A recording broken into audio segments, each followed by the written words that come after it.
और उनकी सिखाई गई बातों के आधार पर मैं ये कह सकता हूँ, आप अभी हमारे घर चलिए, कुछ दिन वहीं रहिए, कोई ना कोई रास्ता निकल आएगा। नहीं, मैं एक विधवा हूँ जिसने पहले तो विधवा का रूप ग्रहण करने से इनकार कर दिया था और फिर समाज के खिलाफ जाकर प्रेम किया। इतना बड़ा अपराध किया। मैं किसी के घर नहीं जा सकती, तुम्हारे भी नहीं।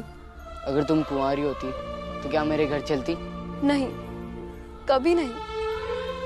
नहीं तो ये समाज ने औरतों को अपनी मर्जी से कहीं ना जाने के लिए सामाजिक मर्यादाओं के नाम पर जंजीरें बांधी है, जिसके बाहर सोचना भी औरतों के लिए पाप है। चाहे जो भी हो, मैं नहीं आऊंगी आपके साथ। तो फिर ठीक है, मैं भी अपने घर नहीं जाऊंगा। आपको ऐसी हालत में छोड़कर मैं नहीं जा सकता हूँ। ये क्या बात हुई? एक लड़की जो अपनी जान देने की कोशिश कर चुकी है, क्या वो दूसरी बार कोशिश नहीं करेगी? आपको ऐसी हालत में छोड़कर जाना मुझे सही नहीं लग रहा है। तो फिर ठीक है, मैं ही कहीं चली जाती हूँ, फिर ठीक होगा। नहीं, आप ऐसे ही कहीं नहीं जा सकती। या तो आप अपने घर जाइए या फिर मेरे साथ मेरे घर चलिए, या फिर एक बार मैं आपको पुलिस कप्तान के पास सही सलामत पहुंचा दूं, फिर मैं अपने घर जा सकता हूं। आप सोच लीजिए आपको क्या करना है।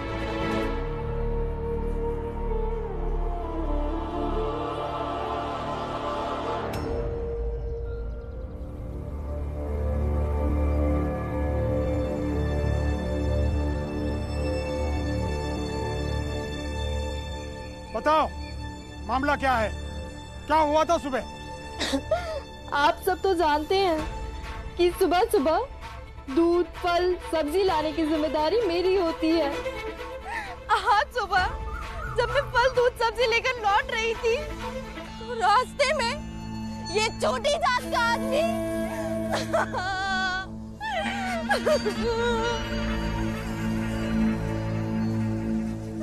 महाराज, अब मेरी आबरू, मेरा धर्म सब आपके न्याय पर आश्रित है।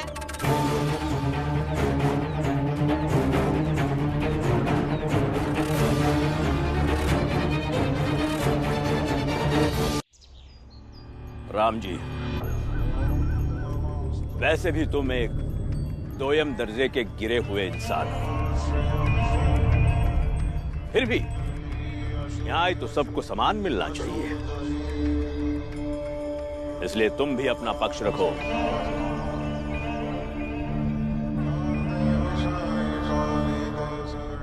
मैं सुबह सुबह दूध और सब्जी लाने गया था और लेकर लौट ही रहा था कि ये सामने आकर स्वयं मुझसे बदतमीजी करने लगी और बाद में लोगों को बुलाकर मुझे फंसा दिया और कहा कि मैं इनके साथ दुर्व्यवहार कर रहा हूं। मतलब किस महिला ने तुमसे बदतमीजी की?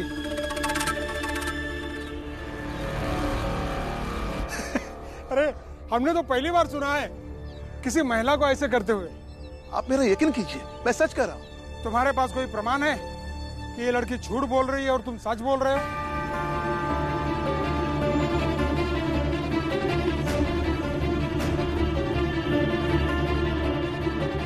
देखिए, आप लोग इन्हें लगभग 1 साल से जानते हैं और मैं न जाने कितने सालों से इन्हें जानती हूँ।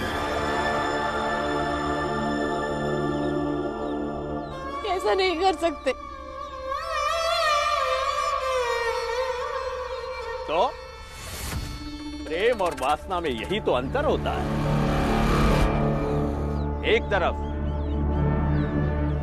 पत्नी का वो प्रेम है जो अपने कुकर्मी और बदचलन पति के पक्ष में अपने विश्वास को प्रस्तुत कर रही है, और दूसरी तरफ वासना की आग में जलता हुआ ये कुकर्मी आदमी जिसने तनिक भी ये नहीं सोचा कि ईश्वर की दासी पर बुरी नजर डालना कितना बड़ा पाप होता है, और इस पाप की सजा इसे मिलनी चाहिए। सरपंच जी एकदम सही कह रहे हैं, इसे कठोर से कठोर सजा मिलनी चाहिए। क्यों भाइयों? हाँ, इसे सजा मिलनी चाहिए।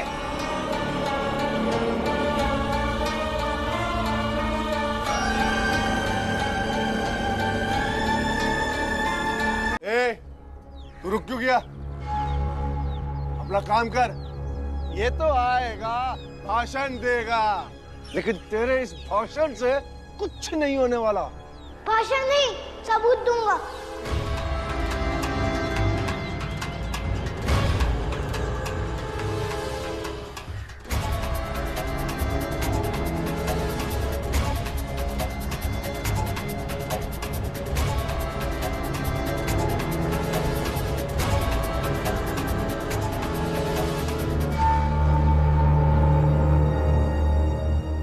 क्या ये?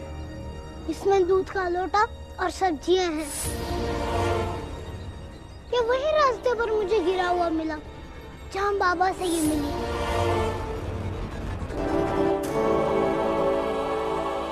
तो ये कैसा सबूत हुआ? वैसे एक बात बता पिंदी, इस थैले से तू अपने बाबा को बेगुनाह कैसे साबित करेगा? हाँ? सेठ जी, इस थैले से ही मेरे बाबा बेगुनाह साबित होंगे।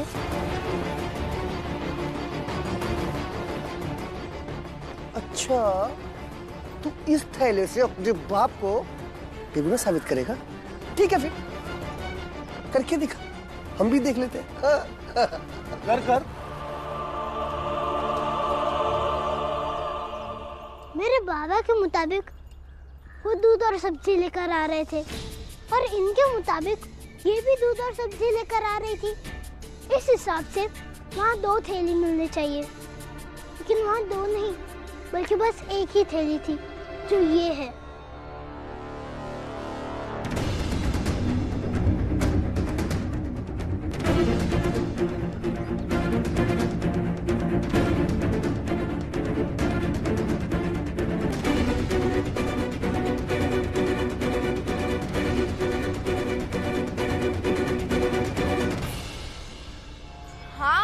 हाँ, तो ये थैली मेरी ही है। तुम्हारे बाबा झूठ बोल रहे हैं। अच्छा, अगर ये थैली आपकी है तो ये भी बता दीजिए कि कौन कौन सी सब्जी आप खरीद कर ला रही थी।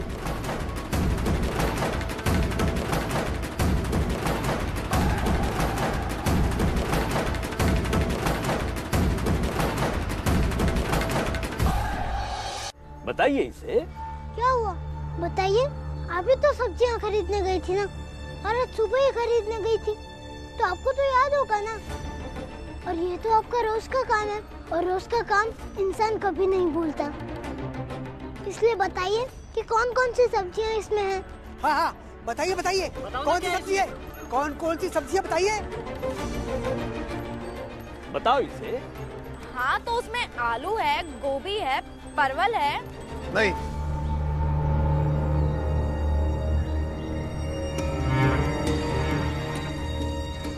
मेथी था, करेला था, हरी मिर्च थी और सेम था। गोभी और परवल बहुत महंगे थे, जिसे खरीदने की मेरी अभी हैसियत नहीं है।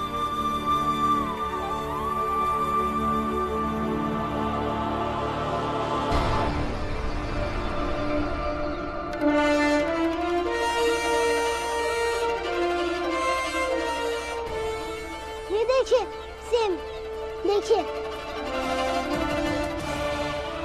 देखिए।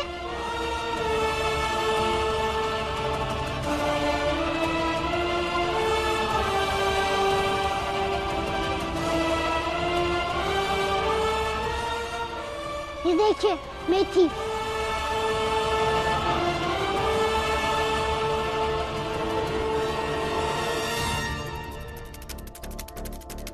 देखिए, करेला।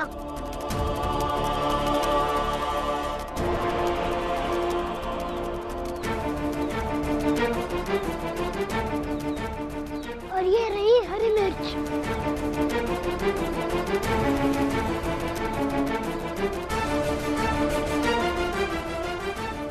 इसके अलावा इसमें कुछ भी नहीं है, आप देख सकते हैं।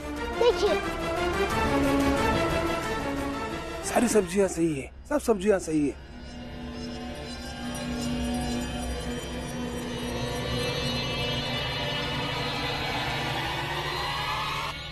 नहीं बाबा, आज भले ही आपकी हैसियत महंगी सब्जी खरीदने की ना हो,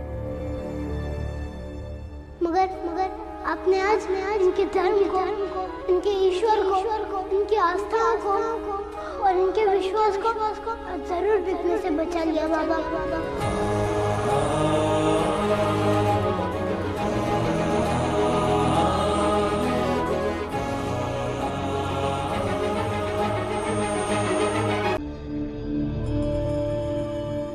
झूठ बोला तुमने, ईश्वर के नाम पर झूठी कसम खाई तुमने।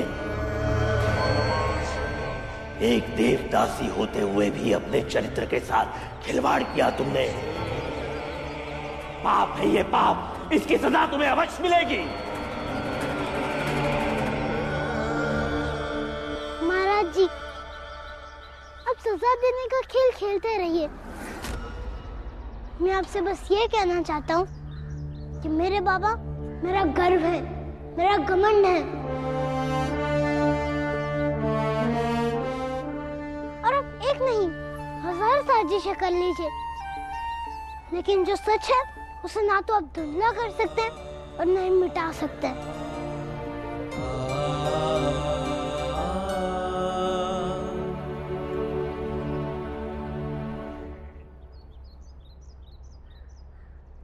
चलो बाबा।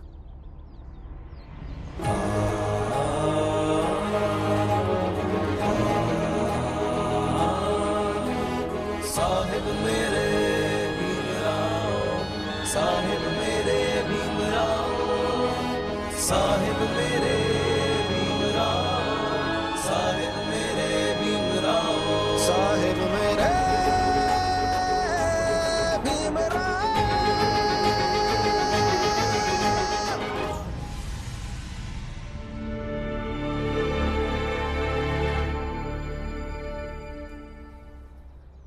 राम जी,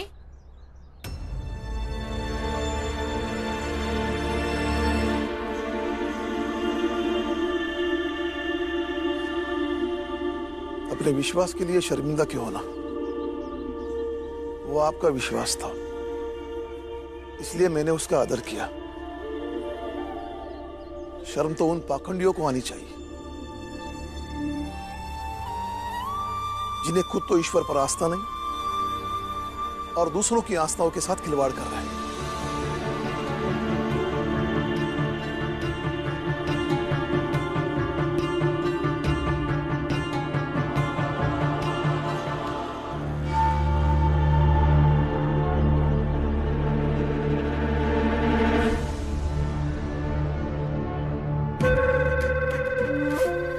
इसे क्या हो गया? अरे महाराज जी, अरे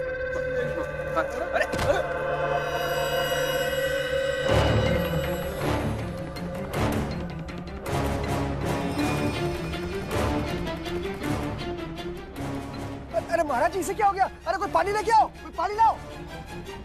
देखिए, ईश्वर का चमत्कार देखिए। ईश्वर के नाम से इसने झूठी कसम खाई थी, इसीलिए इस हालत तक पहुंची है।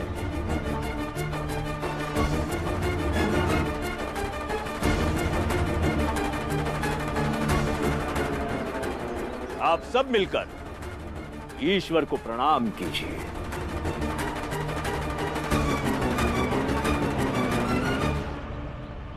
ये धर्म की दुकान बंद थोड़ी होने देंगे। एक नया खेल शुरू कर दिया जिससे उनके ग्राहक बिके नहीं और उनका उनसे मोह भंग ना हो।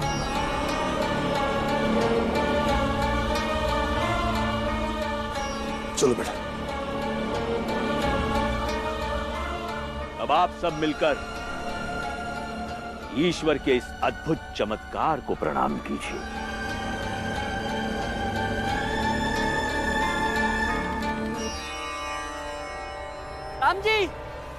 राम जी, सुनिए सुनिए। अरे राम जी भाऊ,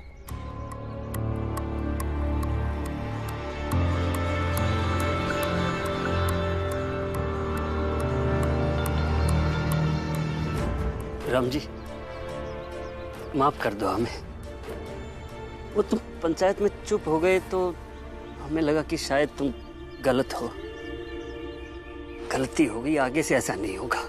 हाँ राम जी भाऊ, माफ कर दीजिए, समझने में गलती हुई हमसे।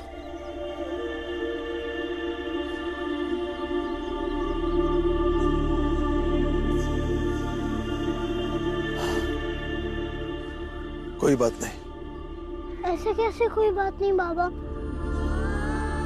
आपने इनके लिए इतना कुछ किया, हर पल इनके लिए सोचते रहते हैं, और ये आपका साथ तब छोड़ दे जब आपको इनके साथ की सबसे ज्यादा जरूरत हो, तो ये तो गलत है ना बाबा। और कोई चुप है तो इसका मतलब ये नहीं है कि वो गलत है, और जो कहना चाहता है वो कह नहीं रहा है। कई बार विरोधियों की आवाज इतनी ज्यादा हो जाती है कि लोगों को लगता है कि ऊंची आवाज वाले ही सही हैं।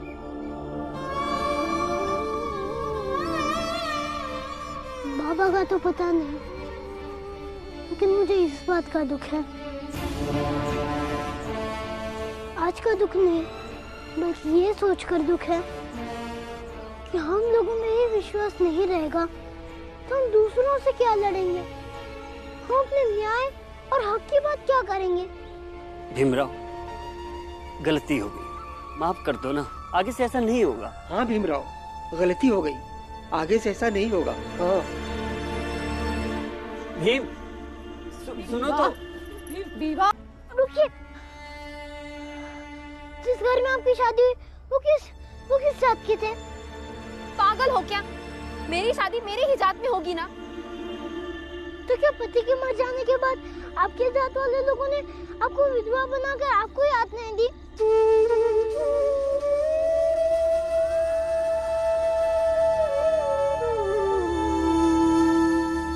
बाला भैया बता रहे थे कि आप रात भर स्टेशन पर किसी का इंतजार कर रही थी, मगर वो नहीं आया। और आप जिसका इंतजार कर रही थी वो किस जात का है? मेरी ही जात का था। और अब आप जिनके डर से अपने घर नहीं जाना चाहती, आत्महत्या करने की कोशिश कर रही थी, वो किस जात की है? मेरी ही जात के, और कौन सी जात के होंगे? और तुम ये बेवजह के सवाल क्यों पूछ रहे हो? आपकी जाति के लोगों ने आपको भटकने के लिए छोड़ दिया, फिर भी वो सही। और हम छोटी जाति के लोग बाला भी और मैं आपको एक रहने की जगह दे रहे हैं, चाह रहे हैं कि आप रात में कहीं ना भटको, फिर भी हम गलत हैं।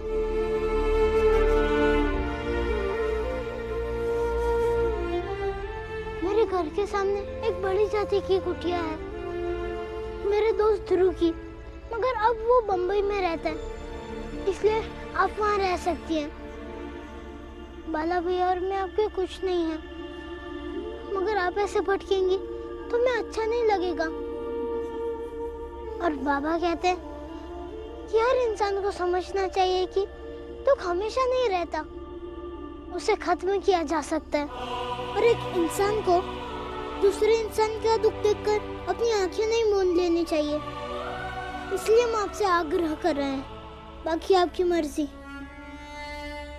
हाँ, ये सही है। बाला, तू एक आई, अगर भीम किसी की मदद करता है तो सही, मैं किसी की मदद करने की कोशिश कर रहा हूँ तो मैं आपको गलत लग रहा हूँ?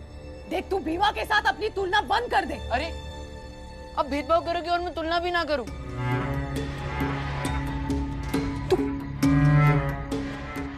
आप साफ साफ ये क्यों नहीं कहती कि घर में कोई भी काम करने से पहले भीम से पूछना पड़ेगा? भीम से? अभी अपने आई को ताने देगा? इतना बड़ा हो गया तू अब। एक बार कह दिया चुप बैठ तो चुप बैठ। भीम,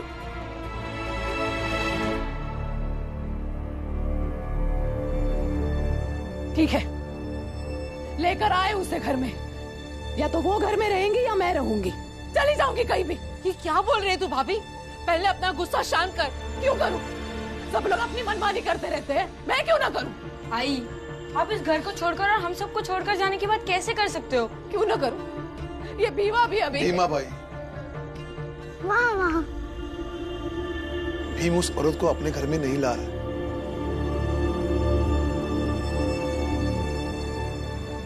लेकिन मैंने कहा था ना क्योंकि ये कुटिया मेरे दोस्त ध्रुव की है। वो बड़ी चाची का ही था, अब इसमें रह सकती है। और आपके इस घर में मैं, बाला भैया या और कोई भी नहीं आएगा।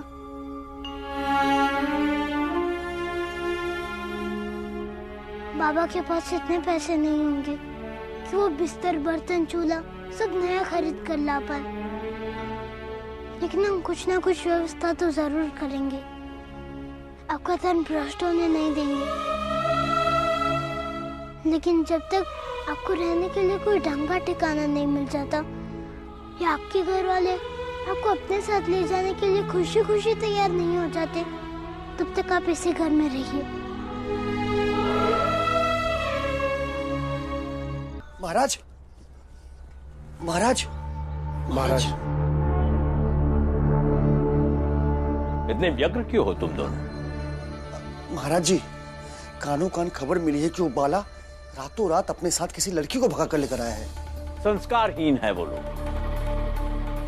किसी विधि विधान के अनुसार विवाह नहीं करते छोटी जाति के लोग। ऐसे ही कहीं विवाह करके ले आया होगा उस लड़की को। नहीं महाराज, विवाह करके लाता तो गृह प्रवेश होता, लेकिन वो तो बाहर कुटिया में रह रही है जिसमें मेरा बेटा ध्रुव रहा करता था।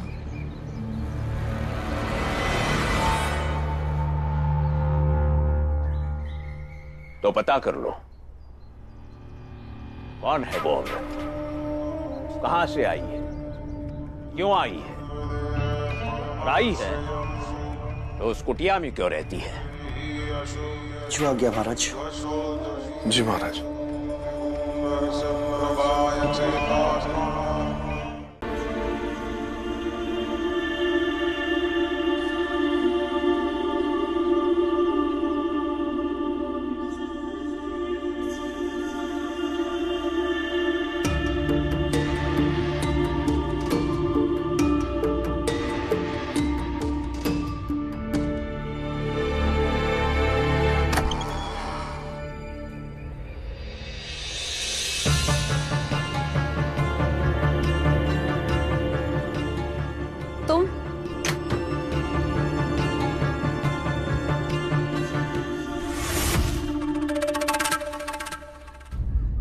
इस लड़की के बारे में पता तो लगाना ही होगा।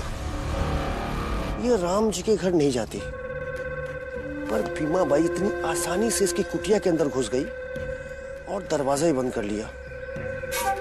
कुछ तो चक्कर है। इस लड़की के बारे में पता लगाना ही पड़ेगा।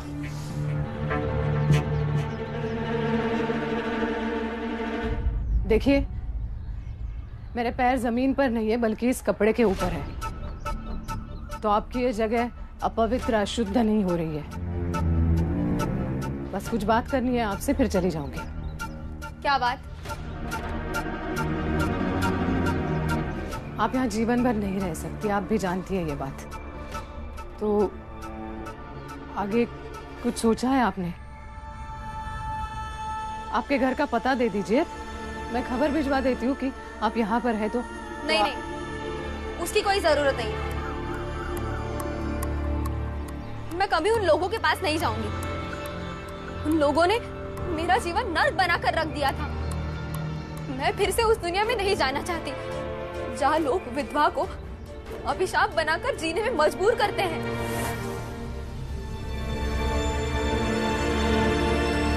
फिर एक उपाय है।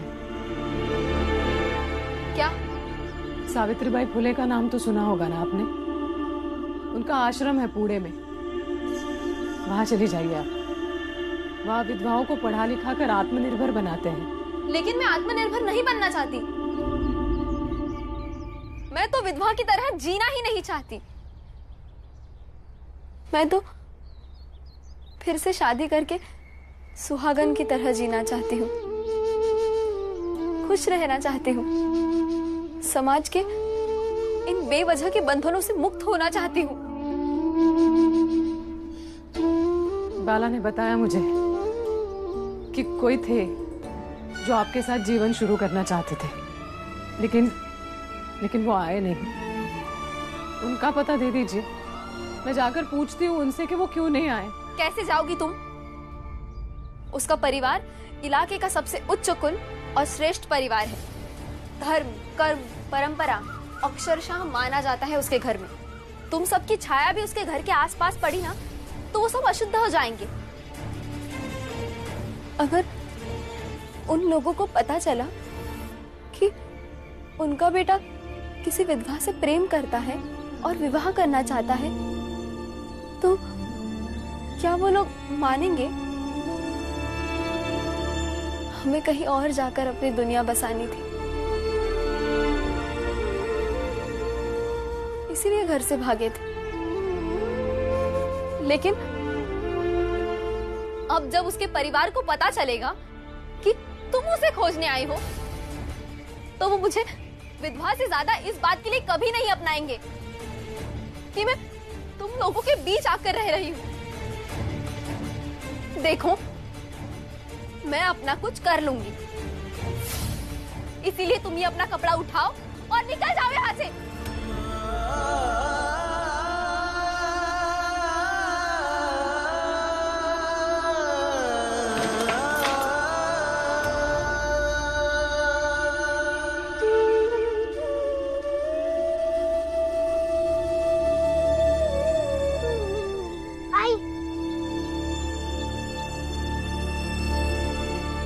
इसमें आपके रहने के लिए जो अति आवश्यक सामान है वो सब है। वाला भैया जहाँ बाजा बजाते हैं वहीं पास में एक दुकान है, वहाँ से उधार मांग कर लाए हैं। झोला फेंक दीजिएगा, उसके बाद अंदर का सामान आप इस्तेमाल कर सकती हैं क्योंकि हमने कुछ भी नहीं छुआ।